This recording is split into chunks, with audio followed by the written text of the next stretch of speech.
Bapak Ibu, para wali santri Ainul Yakin,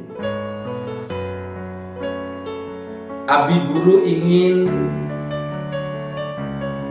menyampaikan beberapa tips bagaimana cara mengasuh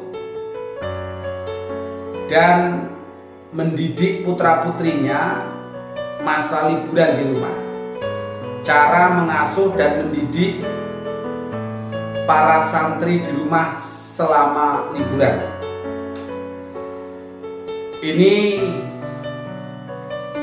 menjadi satu pertanyaan yang ngetren, menjadi pertanyaan yang banyak sekali muncul. Kenapa?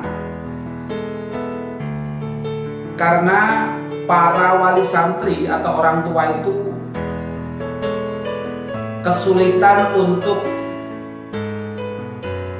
mengajak atau mengembalikan putranya atau putrinya nanti ke pondoknya kembali. Jadi ketakutan anak-anaknya itu tidak mau balik lagi ke pondok pesantren, ya, sehingga ada kecenderungan para orang tua sebagian bingung gimana ini nanti anak-anaknya nggak mau balik lagi ke pondok pesantren. Ini yang pertama. Yang kedua, orang tua juga khawatir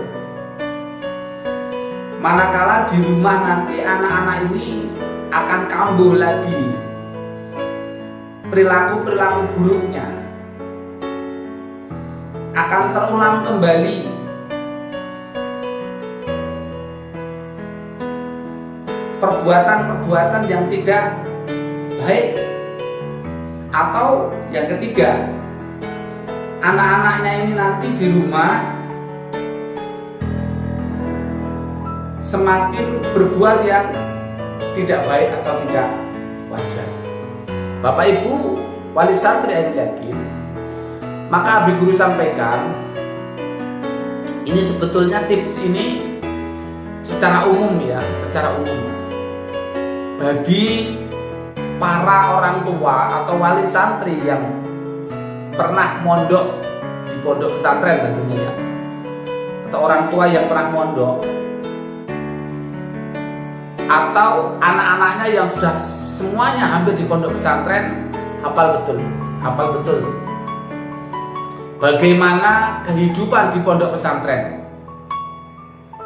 bagaimana kehidupan di pondok pesantren, bagaimana hasil yang didapatkan di pondok pesantren, dan seterusnya dan seterusnya. Jadi yang perlu Abi Guru sampaikan adalah cara kita saat nanti bertemu anak, bersama dengan anak ini bagaimana caranya. Apakah langsung memeluk, apakah langsung bertanya itu ini dan lain sebagainya, mencercer dengan banyak pertanyaan-pertanyaan itu ini dan lain sebagainya, ataukah kita hanya diam saja. Ini penting, ya. Nah, sikap orang tua, catat ini, sikap orang tua ketika nanti anaknya pulang atau menjemput anak atau anaknya di rumah, sikapnya bagaimana? Yang pertanyaan bahagia, sikap bahagia, senang sekali, bangga. Jadi bangga, tidak boleh menunjukkan raut sedih, tidak boleh menunjukkan raut kecewa, tidak boleh menunjukkan raut marah, tidak boleh menunjukkan raut tegang. Pokoknya bahagia, walau apapun nanti yang akan terjadi dengan keadaan putra putrinya. Ini berat, ya, tapi ini harus. Artinya kalau nanti ketika kita mendapatkan putra kita itu gemuk, seneng kan? Tapi kalau sebaliknya mendapatkan anak kita itu nanti kurus, kita juga harus seneng, kita harus bahagia. Jangan sampai ekspresi kita nanti, ya Allah, kamu kok kurus banget, Dok, kamu kok kurus banget, Le. Nah, ini nanti sudah membuat susah anak dengan ekspresi kita atau dengan sikap kita seperti itu. Jadi apapun yang terjadi kondisi anak, ketika kita nanti lihat anak, kita harus bahagia, kita harus seneng, bangga, seneng, pokoknya itu ekspresinya seneng. Bapak Ibu tahu sendiri lah ekspresi seneng itu. Jadi walaupun misalnya lihat anaknya kurus, terus kemudian lihat anaknya penuh dengan tatonya ini tato karena apa, gudiken ya, karena penyakit kulit itu gatel-gatel atau apa, pokoknya senang. Jangan menunjukkan ekspresi yang berlebih, jangan menunjukkan ekspresi sedih. Tuh gimana sih kamu ini mandinya, kamu harusnya bersih kamu ini. Nah, ini tidak boleh seperti itu. Tidak boleh dengan pertanyaan-pertanyaan menyalahkan, tidak boleh dengan itu. Pokoknya senang dulu, sambut, kemudian ajak anak itu mampir ke bakmi, bakso atau warung makan yang enak. Tidak ada pertanyaan, ajak makan. Nah, ajak makan. Terus kemudian katakan kepada anak, Mbak, Mas, Dik, ayah, ibu bahagia banget menjemput kamu. Karena ayah, ibu lihat saat ini kamu semakin menjadi lebih baik. Kamu semakin soleh, kamu semakin solehah, kamu semakin sehat, semakin kekal. Ayah bangga sama kamu karena kamu sudah menjadi santri Ainul Yakin. Nah, ini datang sudah positif dulu, datang sudah positif. Jangan banyak pertanyaan itu dan lain sebagainya. Kemudian setelah itu intinya kita tidak boleh bertanya, tidak boleh mengomentari dan lain sebagainya. Bahagia, raut wajah bahagia, ajak mereka, peluk mereka ketika tadi ketemu ya, dipeluk mereka senang, tidak boleh menangis. Katakan ayah, ibu bangga sama kamu karena kamu jadi santrinya Ainul Yakin. Kamu anak soleh, kamu anak solehah. Ini peluk, cium keningnya, doakan yang terbaik. Terus ajak mereka ke warung makan yang mereka sukai, yang mereka papot, bakso, mie ayam, atau apapun. Ajak mereka ke sana. Yang kedua, ketika panjenengan nanti mendapatkan mereka kurus, mereka sakit, mereka apapun, itu adalah bagian dari proses di pondok pesantren. Tidak boleh bertanya yang aneh-aneh. Berarti pertanyaan gini, kalau mereka kurus jelas mereka makannya sulit. Kalau mereka sakit-sakitan jelas berarti kaitannya mungkin biasanya dengan kebersihan, berarti dia belum bisa bersih. Maka di rumah nanti ajarkan lebih detail lagi bagaimana mandi, tidak mengomentari. Nah, ayo kita belajar mandi supaya kamu nanti di pondok pesantren bisa lebih bersih lagi, lebih sehat lagi. Ayo nak, kita makan yang banyak, latihan makan yang banyak, gitu ya. Jadi ini supaya kamu nanti kembali ke pondok, kamu bisa lebih sehat lagi. Nah ini, jadi tidak boleh komentar yang lain. Kita tahu lah, pokoknya kita sudah tahu. Kalau di pondok pesantren itu, kalau sakit-sakitan berarti anaknya itu, putranya itu pasti banyak problem ini. Banyak problemnya itu ya mungkin nggak mau makan, nggak mau itu, nggak mau ini dan lain sebagainya dan lain sebagainya. Jadi kita tetap berpikir positif. Nah, Bapak Ibu, terus bagaimana ketika kita tidak boleh bertanya, kita mau tahu keadaan anak, yaitu satu, karena nanti waktu pulang itu anak-anak itu akan diberikan tugas. Jadi nanti para orang tua ketika anaknya sampai di rumah, tugasnya adalah ngetes itu secara tersirat ya, bukan langsung begitu, tidak. Jadi sampaikan kepada anak-anaknya, nah, ayah, bunda di rumah ini akan memberikan penilaian kepada kamu. Berhasilnya kamu, baiknya kamu di pondok itu akan dilihat bagaimana perubahan sikapmu di rumah. Kamu nanti kepulangan kamu selanjutnya itu ditentukan saat ini. Kalau kamu di rumah itu bisa mengamalkan semua kebaikan-kebaikan, ilmu-ilmu yang baik-baik, ilmu yang baik-baik yang kamu dapatkan di pondok pesantren bisa kamu terapkan di rumah, bisa kamu terapkan di masyarakat. Kamu berarti nanti ketika pulang lagi itu nanti waktunya lebih lama, ya, waktunya akan bisa lebih lama dan akan cepat baliknya lagi ke rumah. Tapi ketika nanti nilai kamu itu jelek karena ternyata kamu di sini malah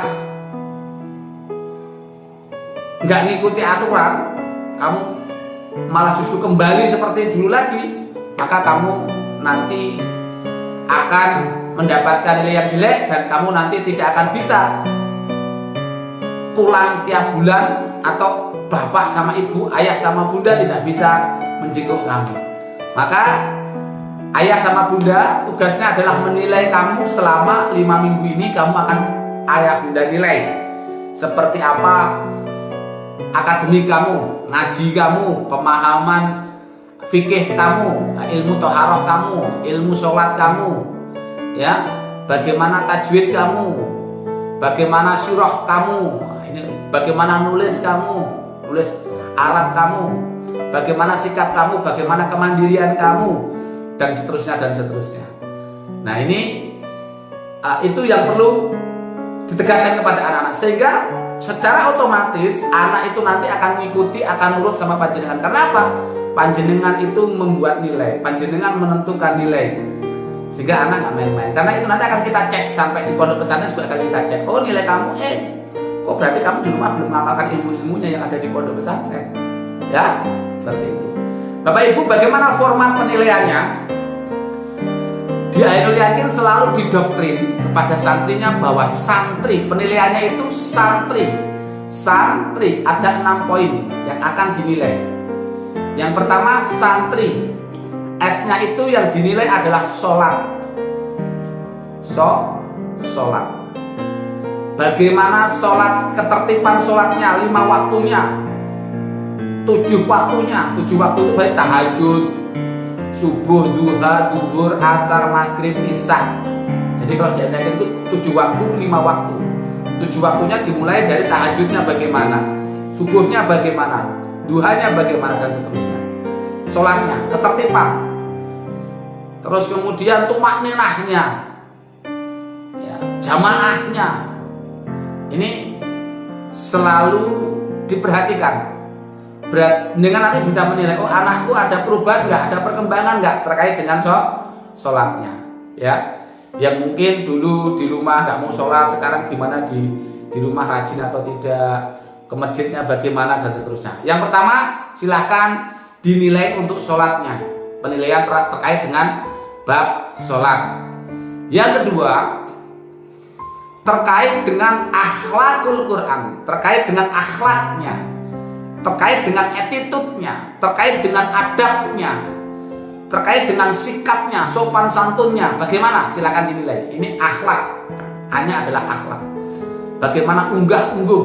Dia punya unggah-ungguh enggak? Dia punya akhlak enggak?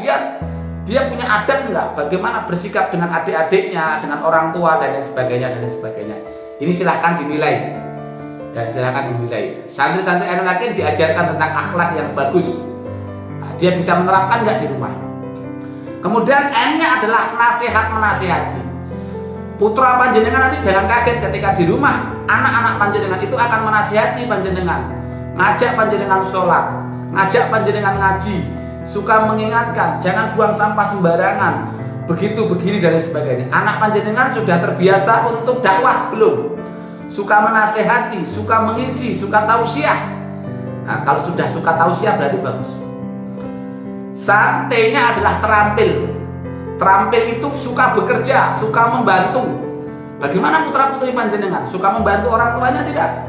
Ya bantu asah-asah, membantu masak, bantu bersih-bersih rumah, bantu pekerjaan-pekerjaan yang lainnya, membantu teman-temannya yang kebutuh lagi kesusahan ya dan lain sebagainya. Terampil itu artinya suka membantu. R-nya itu adalah rajin. Rajin itu disiplin, tepat waktu. Ya, semangat di dalam menyelesaikan pekerjaan. Semangat di dalam menuntaskan pekerjaan-pekerjaannya. Apapun itu, dia selalu rajin. Dia selalu nomor 1. I-nya adalah ibadah pakai ilmu. Nah, ini jenengan lihat. Ada nggak nambah ilmunya terkait dengan ibadahnya? Ibadahnya bagaimana? Ilmunya. Jadi ibadah yang berilmu. Jadi ibadahnya itu tidak ngawur. Ibadahnya sesuai dengan ilmu-ilmu ilmu fikih. Ilmu ya memang sudah ada ilmunya. Jadi ibadah yang pakai ilmu, bukan ibadah yang ngawur, yang pakai dalil. Nah, silahkan panjenengan nanti ada formnya di sana. Nanti jenengan isi selama 3 minggu, 4 minggu, 5 minggu selama putra putri panjenengan di sana. Kasih nilai. Nilainya apa? A, B, C, D, E. Ya, A, B, C, D, E. A itu untuk bagus banget, sempurna. B itu untuk baik. C itu untuk cukupan. D ini leda-lede. E ini buruk sekali, sama sekali tidak mau mengerjakan. Nah, silakan dikasih nilai A, B, C, D, E. Nanti kami akan evaluasi karena santri ya, sholat, akhlak, nasihat menasihati, keterampilan, terampil, terus kemudian rajin, dan ilmu atau ilmu ibadah yang berilmu ini kami ajarkan kepada mereka. Maka kami selalu mengatakan, kamu santri loh Le, kamu santri. Santri itu harus punya 5-6 hal ini. Harus dijaga dimanapun santri ini. Harus sholat, harus berakhlak, harus suka dakwah, nasihat menasihati, harus terampil, ya suka membantu, harus rajin, ilmu ibadah, selalu fokus hidupnya untuk ibadah yang pakai ilmu. Oke Bapak Ibu, selamat mencoba model liburan di rumah. Jadi Bapak Ibu itu tidak sekedar ngajak jalan-jalan ke sana kemari, karena kebiasaan-kebiasaan di pondok pesantren akan Bapak Ibu lihat, akan Bapak Ibu tanyakan terkait dengan 6 hal tadi itu. Terima kasih, semoga berhasil. Semoga putra-putrinya bisa kembali ke pondok pesantren lebih baik lagi, di rumah lebih baik, di pondok pesantren juga lebih baik.